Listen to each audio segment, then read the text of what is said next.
నమస్తే. Welcome to our channel. నేను పద్మిని. ప్రస్తుతంతో పాటు సోషల్ యాక్టివ్ కృష్ణకుమారి గారు ఉన్నారు. మాట్లాడదాం. మేడం నమస్తే మేడం. నమస్తే. అదాని వ్యవహారం అటు తిరిగి, ఇటు తిరిగి బంధాలని చాటు ఆ బంధం, ఈ బంధం అందరికీ తెలిసిందే. ఆయనకి అందరితో అనుబంధాలు ఉంటాయన్న విషయం తెలిసిందే. ఎట్టకేలకు రేవంత్ రెడ్డి గారికి ఈ బంధం ఒక చిన్న అటాక్ ఇచ్చిందా? ఆయన చుట్టూ మెడ చుట్టూ బిగుసుకుంటోంది ఆయన అంశం అనేది బయట వినపడుతున్నటువంటి మాటలు. అసలు రేవంత్ రెడ్డి గారికి, అదానికి ఏమిటి సంబంధం? ఏమిటి నేపథ్యం? మెడకు చుట్టుకునే వ్యవహారం ఏమిటి? ఈ విషయాల గురించి వాట్ ఈస్ యువర్ అనాలిసిస్? ఇప్పుడు గౌతమ్ అదానీ అనే అతను ఏ పెద్ద వ్యాపార నేపథ్యం లేకుండా, అంటే అంబానీలకి వాళ్ళ నాన్న స్థాపించిన సామ్రాజ్యం, అలాగే టాటాలకి ఒక 3-4 తరాల నుంచి ఉన్న సామ్రాజ్యం, ఇట్లా ఇవాళ వ్యాపార దిగ్గజాలందరికీ కూడా ఒక వారసత్వం, వ్యాపార వారసత్వం అవన్నీ ఉన్నాయి. కానీ కొంతమంది అక్కడక్కడ వాళ్ళకై వాళ్ళు సొంతగా ఎదిగే వాళ్ళు కూడా ఉంటారు. కానీ ఆ ఎదుగుదల ఎంతవరకు ఉంటుంది అంటే మొదటి జనరేషన్లో కాస్త లిమిటెడ్గానే ఉంటుంది. కానీ గౌతమ్ అదానీకి మట్టుకు ఆయన గుజరాత్ వాడు అవ్వటం వల్ల, మోడీకి అత్యంత సన్నిహితుడు అవ్వటం వల్ల, మోడీ కరుణ కటాక్ష వీక్షణాలు ఆయన పైన ప్రసరించడం వల్ల ఆయన చాలా పెద్దవాడయ్యాడు. ఎంత పెద్దవాడయ్యాడంటే అంతర్జాతీయ సంస్థలు ఈయన పైన నిఘా పెట్టి అసలు ఈయన ఇంతలా ఎలా ఎదిగాడబ్బా అని సంభ్రమాచర్యాలతోటి ఆయన పైన గూఢచర్యం వహించి కూపీలాగేంతగా ఎదిగాడు. ఎదిగి ఈ హిండెన్స్బర్గ్ అనే ఒక సంస్థ, అంతర్జాతీయ సంస్థ, అది అమెరికాకు సంబంధించిన సంస్థ. ఆ సంస్థ అన్ని దేశాల్లో వ్యాపారస్తుల గురించి అది స్టడీ చేస్తూ ఉంటుంది. స్టడీ చేసి దానికి సంబంధించి నివేదికలు ఇస్తూ ఉంటుంది అనమాట. అట్లా వాళ్ళు లాస్ట్ ఇయర్ ఒక నివేదిక ఇచ్చారు. ఏంటి అంటే గౌతమ్ అదానీ తన షేర్లు విలువ పెంచుకోవటం కోసము, అలాగే తన సంస్థలోకి పెట్టుబడుల్ని ఆకర్షించటం కోసము ఆయన తప్పుడు పత్రాలని ఇస్తున్నాడు బయట ప్రపంచానికి. అంటే ఆయన కంపెనీ విలువ తక్కువ ఉంటే కూడా ఎక్కువ ఉన్నట్టుగా చూపిస్తున్నాడు. ఇప్పుడు ఎవరైనా ఏమనుకుంటారు, ఆయన కంపెనీ విలువ చాలా ఉంది అంటే ఆయన పెద్ద సమర్థుడు అనుకుంటారు. ఆయన వెనక తోక పట్టుకుని ఈక పట్టుకొని వెళితే మనం కూడా ధనవంతులు అయిపోతాము అనుకుంటారు. ఆయన కంపెనీ షేర్స్ కొంటారు. అదే కదా జరిగేది. అలా అందుకోసం అని చెప్పి ఇట్లాంటి మదుపరుల్ని ఆకర్షించటం కోసం, ఇన్వెస్టర్స్ ని ఆకర్షించటం కోసం ఆయన తప్పుడు నివేదికలు ఇప్పించుకుంటున్నాడు తన ఆడిటర్ల ద్వారా అని ఆయన మీద ఇంకొక 8 మంది మీద హిండెన్స్బర్గ్ నివేదిక ఇచ్చింది. ఇలా అయితే అప్పుడు అందరూ అసలు దేశం ప్రతిష్ట ఏమైపోవాలి, అసలు ఈ రాహుల్ గాంధీకి పని పాట లేదు, అక్కడ వార్తలు ఇక్కడ వార్తలు వేసుకొచ్చి చెప్తా ఉంటాడు, అసలు మన దేశంలో ఒక వ్యాపారస్తుడు ఎదుగుతూ ఉంటే చూడలేరు వీళ్ళు, అది ఇది అని చెప్పి రాహుల్ గాంధీని చాలా దుయ్యబట్టారు. సరే, ఏది ఏమైనప్పటికీ అది కొన్నాళ్ళు అలా సాగి ఆ సందర్భంలో వాళ్ళ షేర్లన్నీ రేట్లు పడిపోయి నానా గందరగోళం అయింది. సరే, ఆ విషయం సమసిపోయింది. అప్పుడు మోడీని అడిగారు, దీని గురించి వివరణ కావాలి అని. మీకు దేశ ప్రతిష్ట పట్టదు, మీకు అర్జెంటుగా కుర్చీలు కావాలి, అధికారం కావాలి, అందుకే ఇలాంటివన్నీ మాట్లాడుతున్నారు అని ఆయన కూడా తిప్పికొట్టాడు. అంతేగాని హిండెన్స్బర్గ్ రిపోర్టు ప్రకారం నేను దాన్ని చూస్తాను, ఆలోచిస్తాను, తప్పొప్పులుంటే చూస్తాను అనే మాట మటుకు ఆయన చెప్పలా. ఆ తర్వాత కొన్ని రోజులు పోయిన తర్వాత ఈ పెద్ద పెద్ద వ్యాపారస్తులకి వీళ్ళు కార్పొరేట్ ట్యాక్స్ తీసేశారు.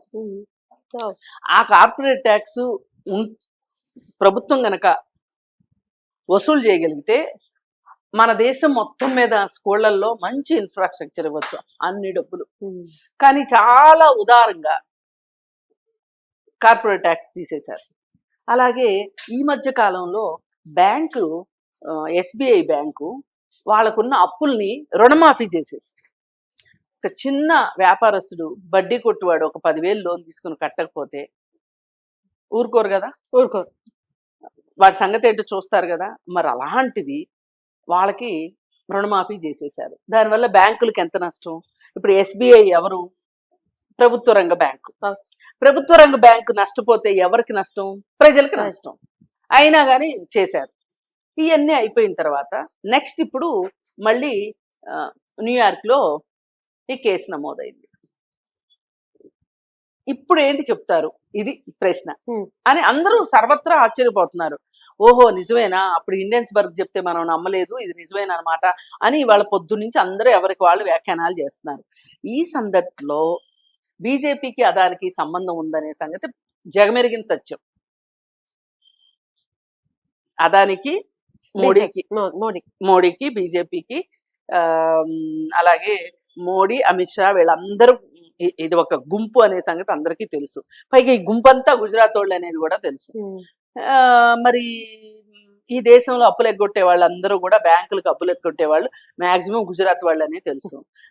సిబిఐ కేసులు పెట్టి కూడా సిబిఐ వీళ్ళ పాస్పోర్ట్లు తీసుకుంటారా నాయన అని చెప్తే కూడా వినుకోకుండా వాళ్ళకి చక్కగా దగ్గరుండి బోన్వాయిస్ చెప్పేది కూడా మోడీ అనేది కూడా అందరికీ తెలుసు. మరి ఈ పరిస్థితుల్లో గౌతమ్ అదాని ఇవాళ ఇంత నేరం చేస్తే న్యూయార్క్ పోలీసులు అంత ఈజీగా ఆషామాషిగా అల్లాటప్పగా కేసులు పెట్టరు కదా.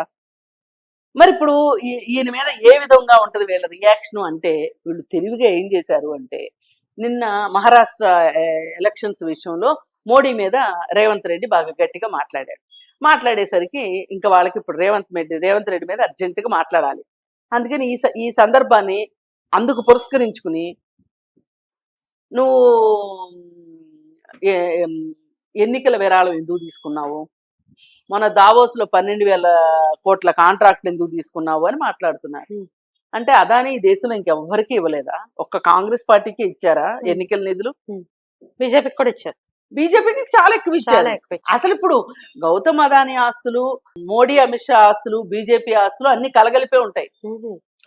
వాళ్ళు ఇంతంత వాళ్ళకి సహాయం చేసేది ఎందుకు?